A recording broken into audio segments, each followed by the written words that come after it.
پھر یہاں تک بھی اگر بات نہ بن پائے تو کچھ یہ بھی کہہ دیتے ہیں کہ اپنے خاندان جو ہے ہی سب تو وکھرا، سب تو نرالا ہے، پتہ نہیں کتوں پیدا ہو گیا، سب تو وکھرے پیدا ہوا ہے۔ اور بھائی یہ تمام تر تہمات، یہ تمام تر باتیں بچے کی ذہنی صحت پر منفی اثرات مرتب کرتی ہیں، خدا را اس بات کو سمجھو۔ اور یہ بات بڑی اہم ہے، کیونکہ یہ بات جب آپ ٹیگز کرنا شروع کر دیتے ہو تو بچے کی گروتھ اسی انداز میں، جبکہ آپ اس کی غذائی کمی کو دور نہیں کر رہے ہوتے ہو، بلکہ اس کی ذہنی جو نشو و نما ہے اس پر بھی ایک اور ہتھوڑی، ایک اور تالا لگا رہے ہوتے ہو کہ یہ بھی یہیں پر رک جائے، یہ بھی آگے نہ بڑھے۔ تو پھر بچہ اور اس کی جو گروتھ ہے وہیں اٹک کے رہ جاتی ہے، بچہ آگے نہیں بڑھ پاتا اور بچے کی زندگی خراب ہونا شروع ہو جاتی ہے۔ اور اس کے پیچھے جو سب سے بڑا کردار ہوتا ہے وہ والدین کا ہوتا ہے، اس کے خاندان کے افراد کا ہوتا ہے، جو آج یہ بات تسلیم ہی نہیں کرتے کہ جی ہاں، تو ہماری تو مائیں بڑے فخر سے کہتی ہیں، ہمارے تو خاندان میں افراد بڑے فخر سے کہتے ہیں۔ اور یہ جملہ آپ میں سے شاید اکثر لوگوں نے سنا ہوگا کہ اسی ایویں تے نہیں بچے پال کے ایڈے بڑے کر چھڑے، تسی ایویں بڑے ہو گئے ہو، تسی آج گنا سناندے ہو۔ او بھائی آپ نے محنت کی ہے، آپ نے سب کچھ کیا ہے، مانتے ہیں اس چیز کو، لیکن جو ضروری تھا آپ کے لیے جاننا اور جو ضروری تھا اس وقت ہمارے لیے کیا جانا، وہ نہیں کیا گیا۔ اور جہاں آج ہم ہیں، جو آج ہم فیس کر رہے ہیں، شاید وہ نہ کر رہے ہوتے اگر آپ اس وقت وہ چیزیں ہمارے لیے کر رہے ہوتے جو کرنے والی تھی، جو آپ نے نہیں کی ہیں۔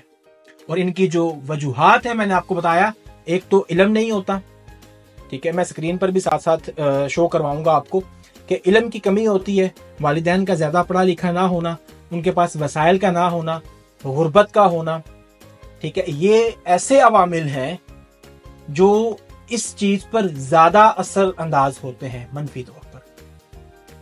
اور میں آپ کو اس کا ایک ایسا چھوٹا سا پاسبل سلوشن بتاتا ہوں جو آپ گھر میں رہ کے کر سکتے ہیں۔ میں کسی کی غربت تو دور نہیں کر سکتا، میں کسی کو تعلیم کسی سکول میں لے جا کر تو نہیں دے سکتا، بہرحال آج کے دور میں ویڈیوز کے ذریعے پیغام ضرور دے سکتا ہوں کہ بھائی اگر آپ یہ چیز اس انداز میں کر لیں نا تو آپ کا بچہ ایک اچھی زندگی گزارنے کے قابل ہو جائے گا۔ اور یہ میں بالکل سادے انداز میں آپ کو سمجھا رہا ہوں۔ اور پھر اللہ تعالیٰ نے تو ایسی ایسی نعمتیں پیدا کی ہیں کہ آپ کے بچے کی جو غذائی کمی ہے وہ تو کسی صورت رہنی ہی نہیں چاہیے۔ پھر آپ جس ملک میں رہ رہے ہو اس ملک کی زمین اس قدر زرخیز زمین ہے کہ آپ اس کے اندر سے سونا نکال سکتے ہو۔ اور یہ آئرن کی کمی، وٹامنس کی کمی، منرلز کی کمی تو بڑی چھوٹی سی باتیں ہیں۔ آپ اگر اپنے گھر میں آلو، ٹماٹر، سبزیاں، ٹھیک ہے، یہ لگا لیں تو انہی سے آپ کے بچے کی ساری کمیاں، ساری غذائی کمیاں ختم ہو جائیں گی، دور ہو جائیں گی، اور آپ کا بچہ خوشگوار زندگی گزارنا شروع کر دے گا۔ آپ کے گھر میں زمین ہے نا، زمین کے اوپر ہی گھر بنا ہوا ہے نا آپ کا، تو اسی میں اگر آپ یہ سبزیاں اگانا شروع کر دیں، تھوڑی سی محنت ہے، اور اس محنت سے پھر آپ سارا خاندان جو ہے وہ اچھا قدرتی جو فوڈ ہوگا، جو قدرتی خوراک ہوگی، اس کو انجوائے بھی کریں گے، اور اس سے آپ کی تمام تر غذائی ضروریات بھی پوری ہوتی رہیں گی۔ اسی لیے تو میرا رب قرآن پاک میں فرماتا ہے کہ تم اپنے رب کی کون کون سی نعمتوں کو جھٹلاؤ گے۔ بظاہر ہم نے اپنے رب کی بات سنی ہی نہیں ہے، ہم نے اپنے رب کی بات مانی ہی نہیں، ہمیں پتہ ہی نہیں ہمارا رب ہم سے کیا کلام کر رہا ہے۔ تو کبھی اللہ تعالیٰ کی دی ہوئی نعمتوں پر غور و فکر کر کے دیکھو، یہ تمام تر آئرنز، تمام تر منرلز، تمام تر وٹامنز جو آپ کی صحت کے لیے بڑے ضروری ہیں، جو آج سائنس بھی ثابت کرتی ہے کہ یہ چیزیں آپ کی خوراک میں شامل ہونی چاہیے، وہ تمام تر چیزیں اللہ تعالیٰ نے اسی زمین سے آپ کے لیے اگا کے رکھ دی ہیں، پیدا کر کے رکھ دی ہیں۔ لیکن مجال ہے ہماری کہ ہم اس پر توجہ دے کے، ہم اس پر اپنی کچھ انرجی صرف کر کے اپنے لیے کچھ بہترین غذا نکال سکیں، اپنے لیے کچھ بہترین کام کر سکیں۔ ہمیں کیا ہے، ہم تو صرف اسی روایتی جنت، اسی روایتی دوزخ اور اسی روایتی خیالات کے اندر ہے کہ بھئی جو کچھ ہے اللہ کی طرف سے، اور بھئی تمہارے اپنے عمل کی وجہ سے ہے۔ اللہ تعالیٰ نے تو آپ لوگوں کو عقل دی ہے، سیدھا راستہ بھی بتایا ہے، الٹا راستہ بھی بتایا ہے، آپ تو الٹے راستے پر چل پڑے ہو،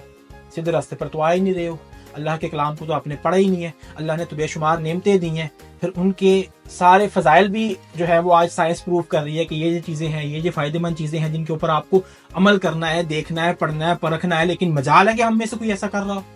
سوال ہی پیدا نہیں ہوتا۔ تو یہ ساری چیزیں آپ کے لیے ہیں، آپ ان کو دیکھو، پڑھو، پرکھو اور سمجھو، اور اپنی بچوں کی زندگی کے لیے، اچھی صحت کے لیے ابھی سے یہ چھوٹے چھوٹے عمل کرنا شروع کرو، تاکہ آپ کا بچہ اور آپ خود بھی ایک اچھی اور صحت مند زندگی گزار سکو۔ میں امید کرتا ہوں کہ میری یہ آج کی ویڈیو اور آج کی میری یہ بالکل جو سادہ انداز کے اندر میں نے اور روایتی انداز کے اندر میں نے باتیں بیان کی ہیں آپ کو اچھی بھی لگی ہوں گی اور انفارمیٹیو بھی ہوں گی، اور میں امید کرتا ہوں کہ آپ ان پر عمل بھی کریں گے اور فوکس کریں گے اپنی صحت پر بھی اور اپنے بچوں کی صحت پر بھی۔ اگلی ویڈیوز تک کے لیے اور اگلے ویلاگز تک کے لیے دیجیے اجازت۔ اللہ حافظ۔